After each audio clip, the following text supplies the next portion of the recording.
I'll just quickly introduce myself. My name's Melissa and I'm the Creative Projects Officer at Liverpool Hope, and I'm with Mark Pringle, who's going to be taking us through our student finance presentation. So this session is just to get you clued up on student finance and what you need to know so far, and then we'll have our full Q&A session at 1 o'clock this afternoon, and you should all already have a link to that in your emails. If you don't, let me know in the chat and I can send it to you. But for now, I will let Mark take it away and start the presentation. So thank you, Mark. Hello, everyone. As Melissa says, my name is Mark Pringle. I'm the Head of Student Finance at Liverpool Hope University. Welcome to this student finance presentation. Again, it's so disappointing that we're unable to see you face to face and we're having to do all this online. But hopefully in the near future, we will be able to see you in person. And you'll be able to see our campus and we'll be able to answer questions sort of face to face.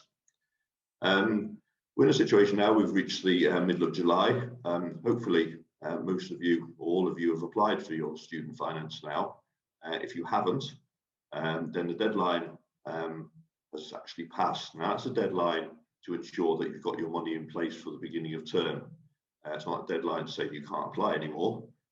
But if to guarantee that you had your money in place for the beginning of October, the beginning of term, you had to have done the application before the middle of May. So the strong advice at this particular point is to apply as quickly as possible for your student finance. The quicker you do it, the more likely you'll have it by sort of October time for when you start a new term. Now, you might be thinking to yourself, well, I'm still not 100% sure I'm going to university, and there might be lots of imponderables in your life that you're thinking or a reason why you wouldn't apply. But basically, all you're doing is applying for an entitlement. So you'll receive an entitlement letter which tells you how much you can actually receive. And only when you actually register at Liverpool Hope University, which will be in September time, we tell the student loan company at that point, you're now registered, and that loan becomes live, and then it's paid to you into the bank account that you've chosen. So all you're doing is applying for entitlements. If you never come to university, that entitlement will just stay in abeyance and basically just get written off the books at some point in the future.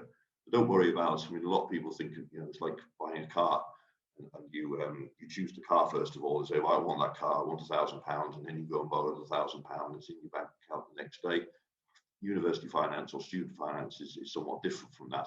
So as I say, you're just applying for an entitlement, which will come live at some point in the future, or maybe won't become live if you don't come to university. But as I say, the strong advice at this particular point is get that application in as soon as possible. So we've split the student finance into a sort of funding jigsaw. So we've got 4 pieces of jigsaw: tuition fees, which is the government fee loan. And then we've got living costs, which is government loans and grants, scholarships and support fund, and other sources of income. So we'll go through each part of the jigsaw puzzle as we go through the presentation. When I talk about loans, they have to be repaid, but when it's grants, supplementary grants, scholarships, etc., they don't need to be repaid. So when we talk about these things, just be aware that a loan has to be repaid at some point in the future. Previous study, I don't know whether anybody out there has been to university before, but basically the process works that you're allowed 4 years of funding. So if you have been to university before and, for instance, done 2 years of study, that means you've only got 2 years of funding left. So if you're starting a new degree, which is 3 years in length, that means because you've only got 2 years of funding left, you'll have to pay one of the year's tuition fees yourself. So you just need to bear that in mind if you've been to university before. Okay, so the first part of the jigsaw is the government fee loan. And as we've said, this is for the tuition fees. So the tuition fees for students for the coming year is £9,250. Now, it's obviously the government that sets the fees, not universities, but we know there's no political will at present for universities or for the government to increase the fees. So the expectation is that £9,250 will be frozen in subsequent years. So where will you find £9,250? Well, obviously you can borrow that from the student loan company, bearing in mind what I just said about previous study, as long as you've got funding left. And this is not a credit checked loan as such. It's something that you're entitled to, and you can, as I say, make the application to the student loan company, and the £9,250 fees will be given to you. The £9,250 is given straight to the university, so you don't actually see that money. They pay it directly to us. When you will start repaying the loan, that will be paid back once the student has completed the course and is earning £27,295. For Irish, £19,895 and £25,000 for Scottish students. Ultimately, the more you earn, the more you repay, and we'll look at some of the repayments a little bit later in the presentation. Obviously, you can pay the £9,250 yourself if you don't want to take out a loan. The university has payment plans, so you can pay it over 3 separate instalments in the university year. So you just need to contact us and make those arrangements. We're quite often asked, should I take the loan or not? I have the money. Should I actually pay it myself, or should I take the loan from the student loan company? And our advice really is you should take the loan. The reason I say that is because of these repayment figures. If you pay it yourself and you never earn £27,000, you'll never get that money back. That's gone. But if you borrow the money and you never earn £27,000, then you'll never pay a penny of it back. So, as I say, I think the advice is take out the loan if you're able to. Okay, so that's the tuition fees taken care of. So then we move on to your living expenses, and this is where the government loans and grants come in. So the loans and grants are based on household income, and we've got an example here of mum and dad earning between £37,700. There's various things you can take off that. You can take off £1,130 if the parent is a full-time student.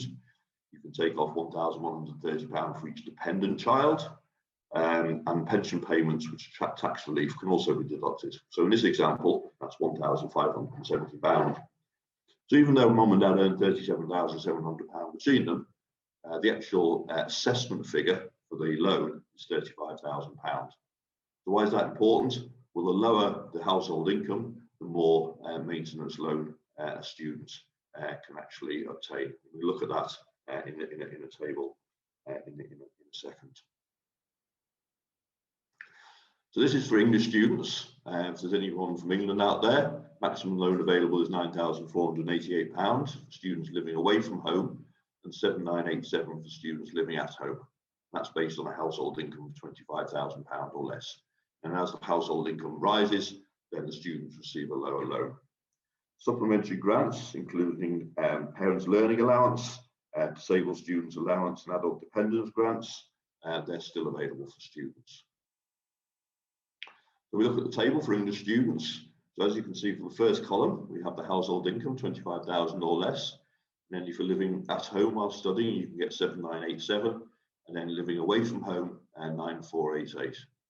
So then you can see the household income rising. So as it does, so the maintenance loan reduces. So at 50,000, for instance, you can get 4,623 if you're living at home, 6,092 if you're living away from home. Now the figures don't stop at this figure. So even if the household income is 250,000, you could still obtain 3,500 if you're living at home, or 4,400 living away from home. So there's no upper ceiling on this. But hopefully this gives you a sort of flavour of the amount of maintenance loan you can get once you've put your application in. Okay, so that's English students. So then we move on to anyone out there from Northern Ireland who's looking at this. And again, unfortunately, their system isn't quite as generous as the English side of it. So as you can see, the figures are somewhat lower. So the maximum there is £6,428, and that goes down as the income rises. Slight difference with Northern Ireland, however, is as you can see, you've got maintenance grants and maintenance loan. So it's only the loan element that has to be repaid. So if you get £6,428, you only have to pay back £2,953 of it. The other 3,475 is grant, and that doesn't have to be repaid at all. That's just free money for yourself. Scottish students, young Scottish students, so students who are dependent, you can see the figures there. And again, there's a bursary and a maintenance loan. The bursary doesn't have to be repaid back, but the maintenance loan does. So again, there's a split there in terms of what needs to be repaid and what doesn't. And then independent Scottish students, and again, you can see the difference there in terms of the household incomes, the bursary, and the loan that does have to be repaid. And then finally, we have the Welsh students, who have probably got, in my opinion, the sort of fairest system, is that everybody gets exactly the same. So every student, whatever the household income, gets £10,350 of support. Everyone gets a tuition fee loan, 9250, and then you can see there's a grant and a maintenance loan, and that all adds up to £10,350. The difference in Wales is very much in terms of what you have to prepay back. So as a low income, 18,370, you get £8,100 grant, which doesn't have to be repaid, £2,250 loan, which does. But then as the household income rises, so the grant goes down and the maintenance loan rises. So at 50,000, for instance, the grant is only £2,600, but the loan is £7,750, which does have to be repaid back. So I do think this is a fairer system because every student gets exactly the same. I think that's a lot fairer than maybe the English, Welsh, and Northern Ireland. Okay, so that is the government money. So in terms of university money, we have scholarships. So you need really to go onto our scholarship page and look at the scholarships available on that. These change most years. So it's worth having a look at our web pages to see what is happening in terms of scholarships and what you can apply for and how you can apply for them. We also have something like something called an undergraduate student support fund. And we recognise that unexpected events can occur while you're at university that can cause financial hardship. To that end, the university provides money every year to go into a support fund that only undergraduate students can apply to if they run into financial difficulties. Now, I know a number of universities gives a bursary to every student, maybe £200, £300, who arrives, and they'll automatically be given it. But we feel that's not necessarily the best use of our funds, because some of those students are getting that £200, £300, and they might be coming from backgrounds or parental support who are giving them significant amounts of money. So that £200 or £300 isn't necessarily needed by that student. So what we do is we put a certain amount of money into this support fund, which students can apply for throughout the course of the year if they run into financial difficulties. Because as I say, sometimes there are unexpected challenges that occur, and that allows you to make an application. We don't want to lose you as students, we want to keep you, and we don't want to lose you just because of a short-term financial issue. So therefore, there is an application form that comes out at the beginning of October, November time. And make the application if you run into financial difficulties, and we can make an assessment. There's a strict assessment. We don't give money to everybody, but it is there, and it should be applied for if you have difficulties. Okay, so we've looked at the sort of money that you can get, but I think it's important to look at the other side in terms of how much will I need, because I've given you a load of figures there in terms of what you can actually receive, but is that going to be enough a year at university? So we've just done this approximate table, which you've got your tuition fees of £9,250, and then we've got living costs on top of that. So we've just made some approximations. You might look at some of these figures and go, well, that's going to spend a lot more than £195 on telephone, or I'm going to spend not as much in terms of travel, £300. It's just an approximate to give you a flavour. Now, the accommodation figure, this is based on our cheapest halls available. I think the cheapest is around about £88 per week. I think the most expensive is about £126 a week. So there's a big variation between the cheapest and most expensive halls. So I think when you're thinking about accommodation, it's important to bear in mind the price and what you can afford, because most of the accommodation gets full. So if you go in the most expensive accommodation and run into financial difficulties, then you wouldn't be able to change to a cheaper hall, because the chances are the cheaper halls are all full as well. So the decision at the start of the year, you need to stick with that for the full year. So just bear that in mind when you're talking, when you're thinking about accommodation. So the overall cost is £16,421. You just keep that figure in mind as we look at will I have enough? So what we've done here, this is for English students, by the way, and we have the various household incomes of 25,000. You can get a fee loan 9250, a maintenance loan of 9488. So that's £18,738, which is a couple of thousand, more than a couple of thousand more than the £16,421 that we looked at in the last screen that you're likely to need. Household income of 42,875. Again, you can get a fee loan. The maintenance loan is just 7,060. So again, 16,310 is just around the similar figure that we looked at on the last screen. The household income of £62,000, still get the fee loan, but your maintenance loan is only £4,422. So as you can see, we have surplus on some areas and a shortfall on others. Okay, so that's for England. So we look at Northern Ireland, Wales and Scotland. As I said when we were talking about Northern Ireland, their package isn't as generous, so therefore there is a deficit on all the household incomes from students from Northern Ireland.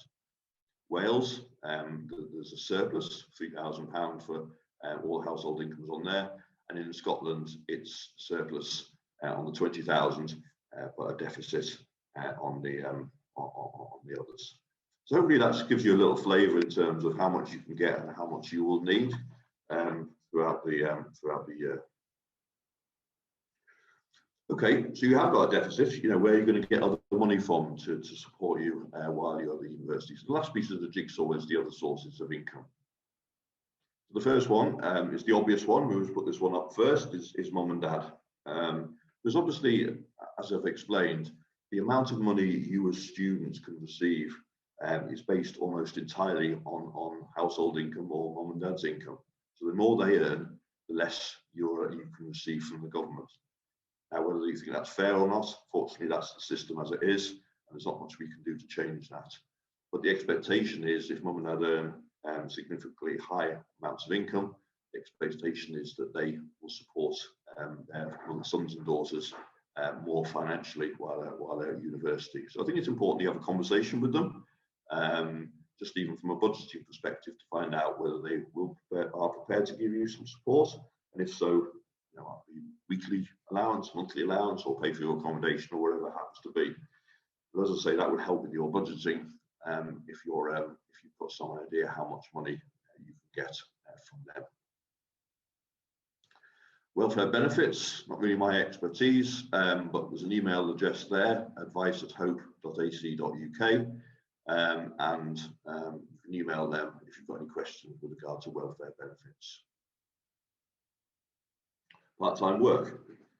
So this is a popular one among students. So the hospitality sector in the last 18 months has been ravaged because of the pandemic.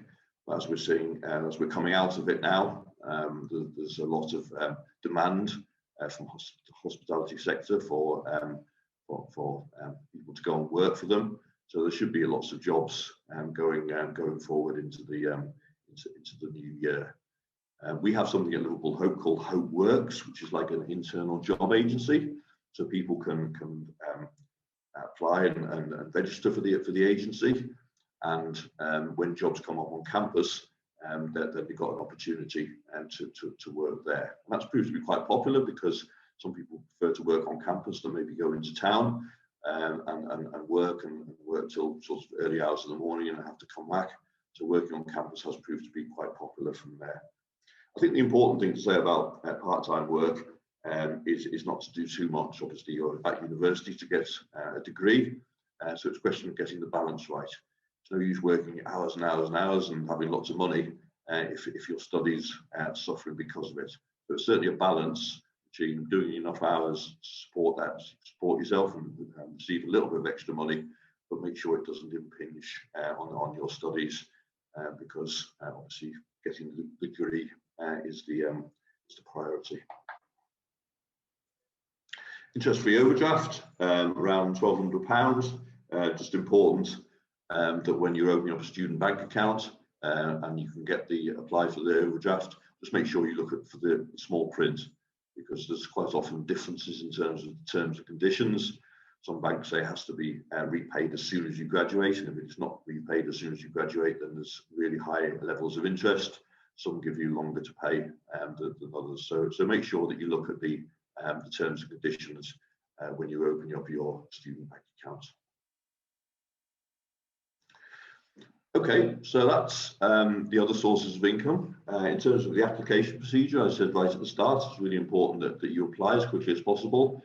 And there are the web addresses that you need to go on, depending on where you're from in the UK and the EU. You don't need a confirmed place to apply. However, you need to indicate your choice of university and course you intend to study on application. You'll be given a customer reference number and asked to create a password and secret answer when you set up your account. And each time you log into your account, obviously you need the customer reference number and the password. If income supplied is verified by the Inland Revenue, the student's identification is verified by the Passport Office, then no paper documentation needs to be sent to Student Finance. So parents will need their P60 for 2019-20 for their separate financial verification that allows the assessment to go on to work out how much maintenance loan you'll get. You get a student finance entitlement letter. I talked before about the entitlement letter, which tells you what student finance you'll get. And student finance will pay the maintenance loan into the bank account in 3 separate instalments. So you get a third in October, a third in January, and the final third after Easter. And then the tuition fee, as I said earlier, that's paid directly to the university, so that doesn't hit your bank account at all. So it's not a massively complicated procedure for the application, but obviously it takes a little bit of time to go through the whole lot. Okay, so repaying, talked about that at the start. So this is for England and Wales. Loans are written off after 30 years. So you repay 9% of your income over £27,295. So what you pay is based on what you earn, not what you borrow. So as you can see from this table, up to 27,295, there's nothing to repay. 28,295, you'll repay £7.50 a month, and it goes off from there. So the repayments are very small, which is one part of the government policy we do agree on. There would be no point in you coming to university, getting a degree, going out into the workplace, and 80 or 90% of your salary was used up to repay your loans. Repayments are relatively small, and that will just come out of your salary automatically. A recent study by the Institute of Fiscal Studies estimates that 83% of students will never repay their loans in full because of 30 years and because of the small repayments.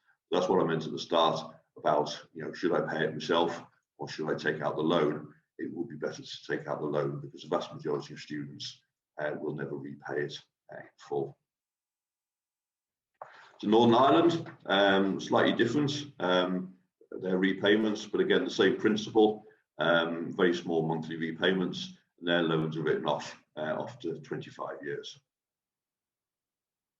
In Scotland, written off after 30 years, and again, similar repayments to England and Wales. So just on the student loan debt, because I know it concerns a lot of people in terms of how much debt they're likely to have and all that. So Martin Lewis, who's I'm sure a lot of you know, money saving expert, he talks quite a lot about student loan and student finance, and we quote him. And I think this sort of quite clearly sort of summarizes everything. So scenario 1, student debt £20,000, your earnings are £31,000. As you repay 9% of everything above 25,000, your annual repayment is £540. Okay, that's fairly clear. If the student debt was £50,000 and more than double, same earnings, 31,000, repay the same amount, your annual repayment is £540.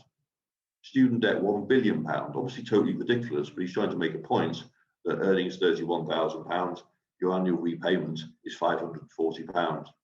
So the point there is that it doesn't matter how much debt you've got, your repayments will be exactly the same.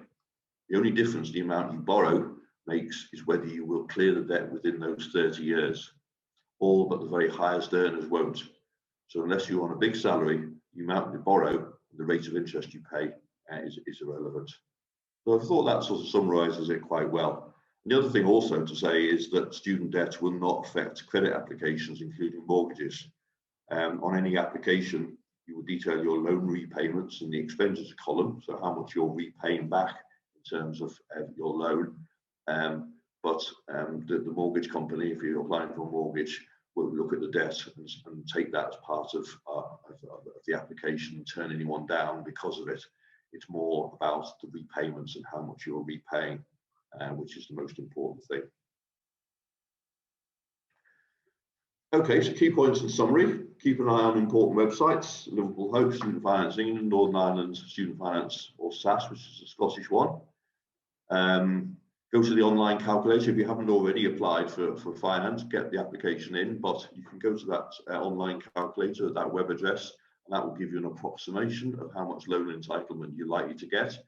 So that's useful when you're doing your plans and your budgets. Apply for student and tuition fee loan now if you're not already done so. So that's a key point that I keep reiterating. Open student bank accounts, book accommodation if you haven't already done so. And then think about part-time work. Apply for jobs as early as possible, as they can go very quickly. So particularly if you're a student coming from outside Liverpool, coming into Liverpool, quite often a lot of the sort of local students will get first pick of the jobs. So it's important if you're coming from outside to try and make some applications for jobs within the city as quickly as possible. That's just about it, really. That's our telephone number, email address, website. Please contact us if you've got any, few days' time, few weeks' time, got any further questions about this. You're not sure about anything, we're here to support you as best as we can. So if you ring us or email us, we'll endeavour to answer any of your questions. So thanks very much for your time, and I hope you know a little bit more now than maybe you did half an hour or so ago. Thank you.